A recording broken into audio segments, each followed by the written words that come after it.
Hey guys, welcome back. So today we're out at the range to talk about lubricants and bitter cold. And today is about 5 degrees here in Indiana. Granted, it's not like super Arctic conditions like you would find at the North Pole, but for North America, this is pretty darn cold. Now, rifles, can operate fairly well in the cold depending on how they're maintained, and sometimes rifles choke in the cold. But one discussion that always seems to come up is, should I run my weapon mostly dry, super wet, and what type of lubricant should I use in Arctic type conditions? And so what we've done today is we're going to take 3 different AR15 A2s. They are from 3 different manufacturers. We have a Colt. We do have this is the Fulton Armory, and then this is the Springfield, but they're all A2 rifle length gas systems. And we're going to use the Colt. As you can see here, the bolt carrier group is mostly dry. I don't, overly lubricate my rifles. I usually just put a little bit of lube on them to keep them from rusting. This thing's pretty dry from last time I fired it. All these rifles are fairly dry. The next rifle, we're going to use some military type CLP, which stands for Clean, Lubricate, Protect, and this is actual break-free, which is what the military would be using. And then rim oil. This stuff, guys, is very popular in the United States, and I deem it to be one of the not so good lubricants on the market. There are much better products out there, but it's a very popular product. So we're going to put that on the third rifle. And we're not going to get these things drenching wet. We're just going to oil the bolt carrier groups on the 2 that we're going to oil. Then we're going to set them outside in the freezing temps, let them get nice and cold. And then we're going to run 10 rounds through them. And we're going to see if they're reliable, if they're a bit sluggish, or if anything feels a bit off or anything goes wrong. Depending on how that test turns out, we might introduce a little bit of water into the mix, because when you go from warm environments like where I'm at right now, we have a little heater running, you get a little bit of snow on your rifle, you come inside, that snow melts and turns into water, gets into the action. Then when you go back outside, it freezes and it can cause problems. That's why many times hunters will say, leave your weapon outside the shack in the cold when you come inside to warm up. That's to prevent that moisture from getting into the action of the rifle. So anyway, let's see how the testing goes today. I think this should be fairly interesting. Who doesn't love a little bit of redneck science? Also, guys, if you have some ideas for tests like this, we have a few more weeks of the bitter cold. Let us know down in the comments, because many times you guys give us great ideas for future videos. With that being said, let's get started and see how these A2s perform with the various lubricants we have out here today. A lot of folks ask me, how can I get involved in the firearms business in that particular community? And one of the best ways to do that is to become a gunsmith. Every gunsmith I know is just overbooked with work. It's a very good living. And so if you would like to become a gunsmith, you need to go to a gunsmithing school or become an apprentice for an existing gunsmith. But Modern Gun School is an accredited college that also works with veterans in the GI Bill, where you can go and get a degree from accredited college in gunsmithing and then go out and start your own gunsmithing business, which I think is a really great option. Again, throughout my entire life, gunsmiths have always been able to earn a really good living, assuming they have a really strong work ethic. So please check out Modern Gun School. I do have a link in the video description below. All right, so for the Colt, I told you guys we're going to keep this one pretty much dry. And as you can see, the bolt carrier group is quite dry. But you know what? There's always room to make it just a little bit more dry. Hit it with some gun scrubber real quick. And this should strip pretty much any type of lubricant off the bolt carrier group. All right. So there you go. Super dry. Put the AR-15 Colt back together here really quick. All right, test rifle number 1. Test rifle number 2. Grab our BCG out of there. Mostly dry. Let's go ahead and lay it there. Shake up our CLP. And then we'll douse this guy good with some good old-fashioned CLP. All right, so this is going to be fairly well lubricated. I mean, I'm going to get it good. What the heck? Let's just get it. Wipe off a little bit of the extra, but I want plenty of lubricant on there. So you can see she's nice and wet. So let's go ahead and put that back together. This will be our Fulton Armory rifle. All right, and last but not least,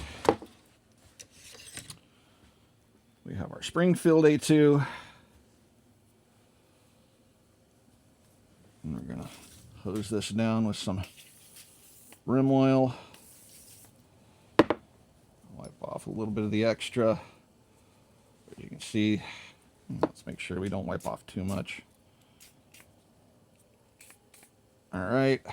And we'll put that back into. I'm interested in your predictions. Me, I'm kind of inclined to think all three are going to work just fine.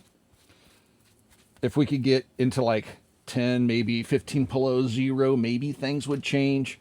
5, 8 degrees. I don't know if that's going to be cold enough, but we're going to go set these rifles outside right now, and we're just going to let them sit out there for about an hour, get nice and cold. And I will say that we have 3 20-round OK Industry magazines, each loaded with 10 rounds. And when we take them outside, we are going to load them. And so there will be a round in the chamber, and then the other 9 rounds will be in the mag well. And we're doing that just in case it does freeze up and we can't charge the rifle. That kind of ends the test for that rifle. So we're going to go ahead and load and make ready all 3 rifles. So with that being said, let's head outside. It's nice and balmy 5 out there. This should be fun for you, not for us. All right, guys, so first up, the Springfield. Take our magazine, insert it into the rifle, load and make ready, put it on safe, and we're just going to lay it here on the ground. There you go. Next, we have the Colt. This one's bone dry. Make safe. And just lay it on the ground. Last up, our Fulton Armory. My fingers are already frozen. My God, it's cold out here. Load it up, make safe. And now let's go warm ourselves up because this is cold.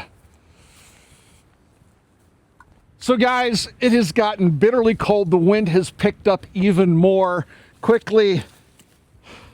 It's saying, that's Fahrenheit. There's just no way.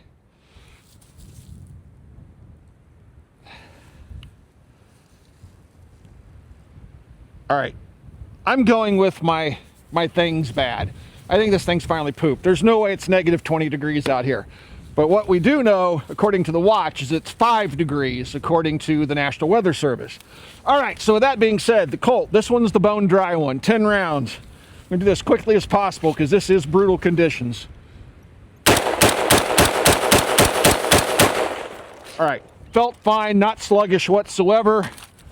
This is the Springfield. I believe this one has the rim oil on it.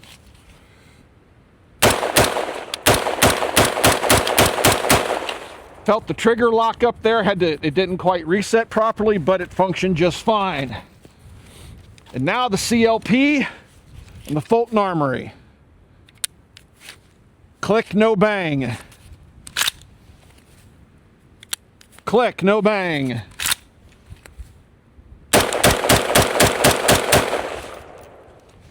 That was interesting. All right, we're going to drop the bolts in the magazines.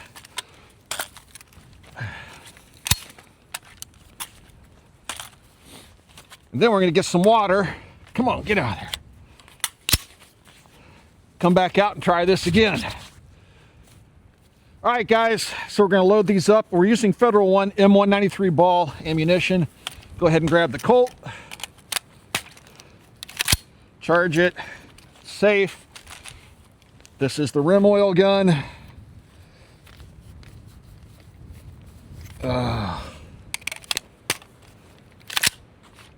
Safe. And then our CLP gun.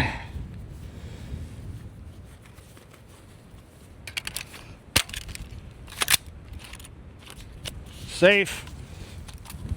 And we're not going to overdo it. We're just going to pretend like it got a little bit of moisture on it. Just get some water in the ejection ports. It seems about fair. All right, let's let them freeze.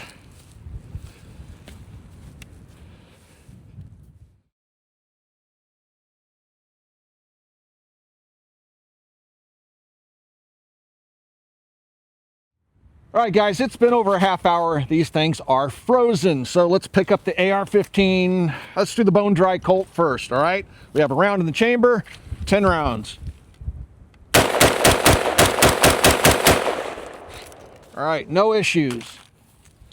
This is the Springfield, so this will have the rim oil on it.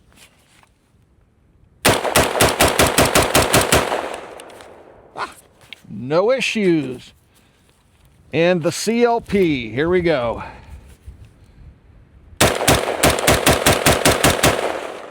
No issues. All right, let's head inside and tie this video up because I am frozen. Well, we're back in the shooting shack, and even though we have heat in here, it's not super warm. It is bitterly cold out there, and you can still see we have ice on the guns from our testing. So what did we learn? Well, as I've already said, you know, at one point 30 years ago, the idea was keep your weapons mostly dry to avoid problems in extremely cold temperatures. And today, people will tell you that, you know, lubricate the gun in cold weather. It doesn't really matter. You do want to be selective in the type of lubricant you use. You want to make sure you're not using something that freezes, that the lubricant freezes at like sub-zero temperature. So if you know you're going into an Arctic type condition, make sure you have the appropriate lubricant. CLP generally seems to be pretty good, but ironically, the rifle that we had CLP on, and you saw how we lubed up the bolt carrier groups, perhaps you got just a little bit too much CLP in that firing pin channel, and it gummed things up just a little bit as those temperatures were so cold outside that it just caused enough resistance that we got 2 light primer strikes. And so do I fault CLP for that? No, I think I probably just got a little too much on it, and the temperatures just made it just a bit sluggish enough to where we got those 2 light primer strikes. After that, the rest of the rounds fired just fine. Bone dry gun ran just fine. And surprisingly, the rim oil, it ran just fine. And when I say surprisingly, it's not all that surprising, but of the lubricants that we use between CLP and rim oil's my least favorite type of lubricant, but it's popular, so that's why we chose it. So then we went to the water test, right?